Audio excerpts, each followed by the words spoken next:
की जरूरत नहीं है, समझ रहे हो? उसी की लीला का पार्ट है ये त्रिशूल। तो जब ऐसी चीजों को आप देखते हो तो ये सब देवता है। जैसे विष्णु भगवान का वो सुदर्शन चक्र भी एक देवता है, उनको बनाया भगवान ने, उसके स्वरूप को आप जानने की कोशिश करो। ये व्हील है, गोल घूमते हुए जाती है, जरूरत ही नहीं उसको, वो कहीं से भी किसकी मुंडी उड़ा सकता है, वो भगवान है वो। हमारे को समझने के लिए वो रूप बनाए गए। अब उसके अंदर वेदास के अंदर जो अपन अगर अपना जानने की कोशिश करेंगे हिंदू गॉड्स के अंदर, तो वेदा सबसे ओल्ड स्क्रिप्चर है। तो वेदास में जिसको पढ़ाने की, जिसको ये बताई गई है, सामवेद, ऋग्वेद, यजुर्वेद, अथर्ववेद, तो पहले दो में तो बस ये है कि भगवान के गुण गाए हुए, हाइम्स है उसके अंदर, तो ही करुणा करता, तो ये तो, और फिर पूजा के रिचुअल्स, हवन के रिचुअल्स है। तो उसमें किसको पूजने के बारे में बताया गया है, तो उसमें ये 33 गॉड्स आते टाइप्स के, 12 आदित्य है, 10 रुद्र है, अश्विन्स है, ऐसे टोटल 33 होते हैं। ये है इनकी फिर सब कैटेगरी। तो जब बात हो रही है शिव, ब्रह्मा, विष्णु की, तो इनकी जो वाइफ है लक्ष्मी माता, सरस्वती माता और पार्वती माता, फिर इनके गण बताए गए या नीचे कैटेगरी के लिए। तो फिर बताया गया कि ये दुर्गा का रूप लेती है, शक्ति का रूप लेती है।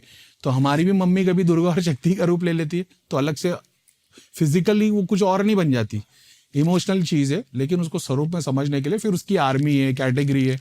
तो उसमें से बहुत बार जब तुम पुराण पढ़ोगे, वेद पढ़ोगे, तुमको पता चलेगा भगवान इंद्र है, इंद्र स्वर्ग का राजा है, वो सारे क्या बोलते हैं, ग्रहों पे राज करता है, सारे चीजों के ऊपर, इंसान के ऊपर, देवताओं के ऊपर। उसकी कैटेगरी बहुत सारी देवता है, आसमान के देवता, मतलब जमीन के, जंगल के, झरने के, नदी के, सबके अलग अलग देवता है, और उसने टास्क दिया हुआ है सबको कि मेरे लिए क्या करना है, क्या नहीं करना है। तो जिसको उस चीज की नॉलेज थी, वो उस टाइम पे उस चीजों को यूज करके कर सकते। तो पहले सतयुग में सबको एक दूसरे की चीजों का एक्सेस था, तो वो कर लेते थे। फिर बाद में वो त्रेता आया, भक्ति चली गई, भगवान का नाम चला गया, तो लोग दूसरे कार्य करने लग गए। अथर्ववेद जो तो अपना ये आ गया, द्वापर यज्ञ होने लग गए वगैरह वगैरह। एंड में कलयुग आ गया, कर्मा के ऊपर, भगवान के नाम के ऊपर सारा पुण्य मिल जाता है। तो उस कैटेगरी में जब आप जानने की कोशिश करोगे, तो आप ये कॉन्सेप्ट चला रहे हो कि सतयुग से कलयुग की मैं किताब पढ़ रहा हूँ।